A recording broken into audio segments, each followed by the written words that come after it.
ஆசி பாட்காஸ்டை கேட்டுக்கொண்டிருக்கக்கூடிய அன்பு சகோதர சகோதரிகளே, my dear brothers and sisters, வாழ்க்கையிலே மகிழ்ச்சியோடும் மனநிறைவோடும் வாழ வேண்டும் என்ற உயரிய நோக்கத்தோடு நீங்கள் வாழ்க்கை பிரயாணத்தை தொடர்வதை காணும்போது மகிழ்ச்சியாக இருக்கிறது. வாழ்க்கையிலே நோக்கம் என்பது ஒன்று இருக்க வேண்டும். அதற்கேற்ப வாழ்க்கையை அமைத்து கொள்ள வேண்டும். உதாரணமாக, நான் மசில்ஸை டெவலப் பண்ணணும் அப்படின்ற எண்ணம் இருக்குது. மசில்ஸை டெவலப் பண்ணணும்னு டம்பிள்ஸ் வாங்கிடுறேன். டம்பிள்ஸ் வாங்கிட்டு பெஞ்ச் ப்ரெஸ் செய்கிறதுக்கு வெயிட்ஸ்லாம் வாங்கிட்டு ஒரு தடவை கையை அப்படி தூக்கி இறக்கிட்டு வச்சோன்னா மசில்ஸ் டெவலப் ஆகுமா? ஆகவே ஆகாது. அது மாதிரி எத்தனை வருஷம் டெய்லி டம்பிள்ஸை கையில் எடுத்துகிட்டு ஒரு தடவை பண்ணிவிட்டு வச்சுட்டு போனால் ஒன்றுமே ஆகாது. நம்ம அதுக்குன்னு ஒரு டைம் ஃப்ரேம் ஒதுக்கி அதை காலையில் இவ்வளோ நேரம், மாலையில் இவ்வளோ நேரம் அப்படின்னு பண்ணும்போது அங்கே மசில்ஸு அங்கே ஃபார்ம் ஆகிடும். அதே போல் மென்டல் மசில்ஸை நம்ம ரெடி பண்ணணும். அதுக்காக செய்கிற வேலையை தான் நம்ம மெடிடேஷன் அப்படின்னு சொல்கிறோம். அதுக்காக செய்யக்கூடிய டெக்னிக்கு தான் மைண்ட்ஃபுல்னஸ் அப்படின்னு சொல்கிறோம். அதுக்காக செய்யக்கூடிய ஒரு பயிற்சி முறையை தான் ஜென், தாவோ, சூஃபி எல்லாம் சொல்லுது. அதனால் நீங்கள் உடலை நல்லா வச்சுக்கணும். அது நல்லா பிரிஸ்க் வாக்கிங் போயிட்டு வாங்க. போயிட்டு உட்காருங்க. உட்காந்துட்டு பிரெத்தை வாட்ச் பண்ணுங்கள். பிரெத்தை வாட்ச் பண்ணிவிட்டு அதுக்கப்புறம் ஸ்ட்ரென்த் என்ன, அதை எப்படி இன்னும் அதிகரிக்கிறது, நம்முடைய வீக்னஸ் என்ன, ஃபிசிக்கலாக வீக்காக இருக்கோமா, சோம்பேறித்தனமாக இருக்கிறோமா, என்ன நம்முடைய அதை பார்த்து ஓவர் கம் பண்ணிடுங்க. அதை பண்ணிட்டீங்கன்னு சொன்ன வாழ்க்கையில் வெற்றி நிச்சயம்.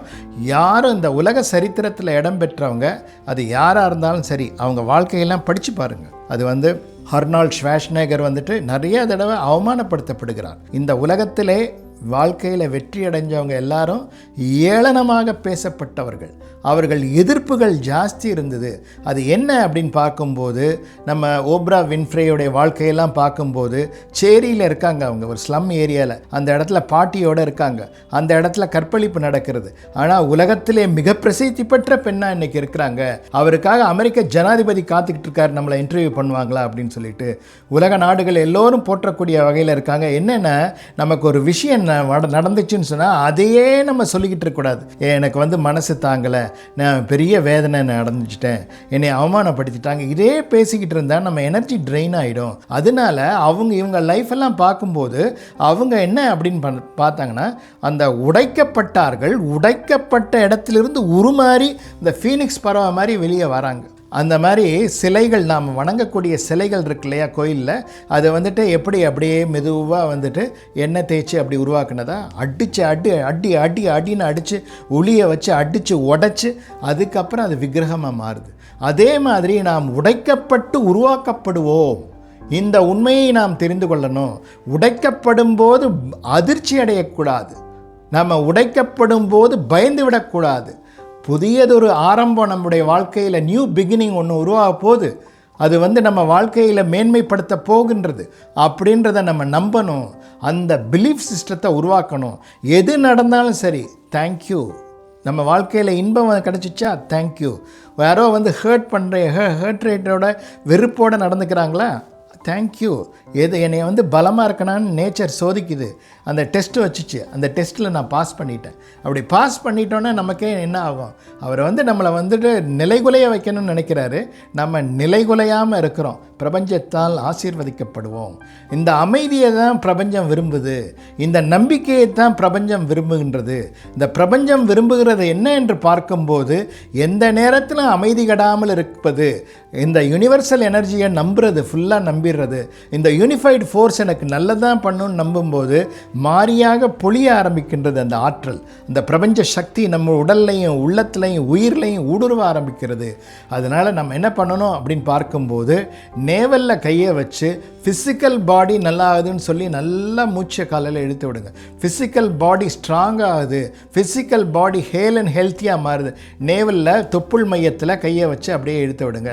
அதுக்கப்புறம் நிறைய நோய்களுக்கு காரணம் எது, உடலில் பாதிப்புக்கு காரணம் என்னன்னு பார்க்கும்போது, நம்ம எமோஷ்னல் ஸ்டாமினா ஸ்டாமினா இல்லாமல் இருக்கிறது தான். அதனால் மார்பின் மையத்தில் கையை வச்சுட்டு நல்லா 2 கையை வச்சுட்டு வலது கையை முதல்ல வச்சு அதுக்கு மேலே இடது கையை வச்சு உள்ளங்கை வந்து மார்பில் படுற மாதிரி வச்சு நல்லா மூச்சை இழுத்து விடுங்க. மூச்சை இழுக்கும்போது மனோசக்தி அதிகரிக்கிறதா நினைங்க. மனோசக்தி அதிகரிக்கிறது நாளுக்கு நாள் என்னுடைய மென்டல் பவர் இன்க்ரீஸ் ஆகிட்டே வருது அப்படின்னு நினைங்க.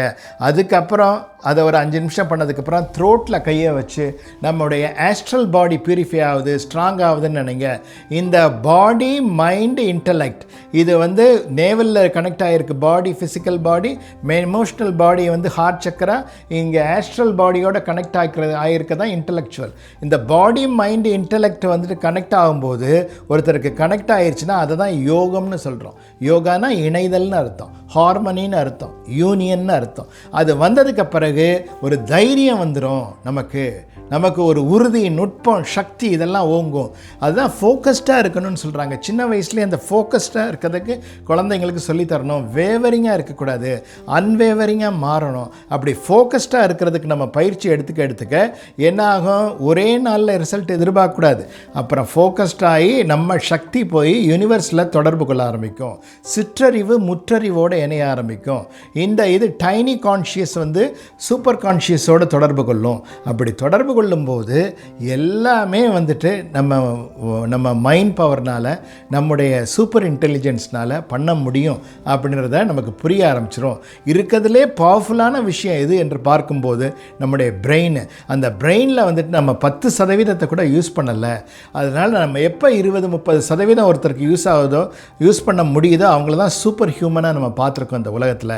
அல்பர்ட் ஐன்ஸ்டீனுக்கு, அவர் சார்லஸ் டார்வினுக்கு, நம்ம எல்லா பெரிய பெரிய பெரிய விஞ்ஞானிகளுக்கெல்லாம் வந்துட்டு என்ன ஆயிருக்கு என்று பார்க்கும்போது சர் ஐசக் நியூட்டன்லாம் 15% பிரெயின் செல்ஸ் தான் ஆக்டிவேட் ஆகிருக்கு. இங்கே வாழ்ந்த ஞானிகளுக்கு 40-50% மேலே மூளையில் உள்ள செல்கள் இயங்குச்சு மெடிடேஷன்னால்.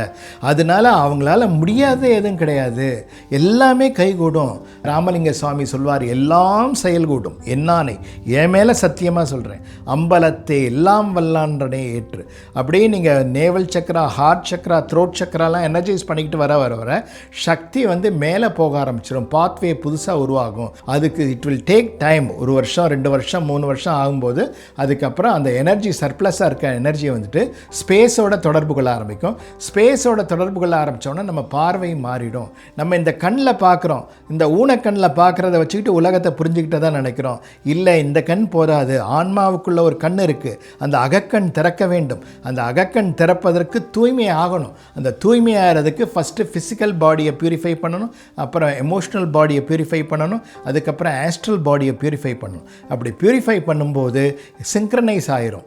இந்த பாடி மைண்ட் இன்டர்லெக்ட் சிங்க்ரனைஸ் ஆகிறதோட இந்த மைக்ராகோசம் மேக்ராகோசம், அண்டத்தில் இருக்க சக்தியும் பிண்டத்தில் இருக்க சக்தியும் இணைஞ்சிரும். இந்த மைக்ராகோசம் மேக்ராகோசம் இணைஞ்சதுக்கு பிறகு நம்ம வந்துட்டு எதை வேணாலும் நம்மளால் சாதிக்க முடியுன்ற கான்ஃபிடென்ட் ஃபஸ்ட்டு டெவலப் ஆகும். இந்த உலகத்தில் வந்து நம்ம புரிந்து கொள்ள வேண்டிய விஷயம் என்ன என்று பார்க்கும்போது, மிகப்பெரிய சொற்பொழிவாளர்கள்னு சொல்கிறோம் இல்லையா, வேர்ல்டில் ரொம்ப டாப் மோஸ்ட்டு, அவங்க வந்து நிறைய கிராமட்டிக்கல் மிஸ்டேக் இருக்குதுன்னு கண்டுபிடிச்சிருக்காங்க. இப்போ வந்து இங்கிலீஷில் ரொம்ப பெரிய ஆள் அப்படின்னு நல்லா பேசுவார் அப்படின்னு சொல்கிறவங்க எல்லாரும் அட்ராக்ட் பண்ணதுக்கு காரணம் என்னென்னா, நிறைய வேர்ட்ஸ் தெரிஞ்சுக்கிட்டு இல்லை, அவங்களுடைய பாடி லாங்குவேஜ், அவங்களுடைய ஐ கான்டாக்ட், அவங்கக்கிட்ட இருக்கக்கூடிய கான்ஃபிடென்ட் லெவல், இதுதான் எல்லாரையும் அட்ராக்ட் பண்ணிச்சு அப்படின்னு கண்டுபிடிச்சிருக்காங்க. பேச்சு வந்து 7% தான் காரணம்னு சொல்கிறாங்க. அவங்க வார்த்தை பிரயோகம் 90% மேலே அவங்களுடைய உறுதியான உள்ளம், அந்த ஆற்றல், அவங்கக்கிட்ட இருந்து வெளிப்படக்கூடிய ஆற்றல்.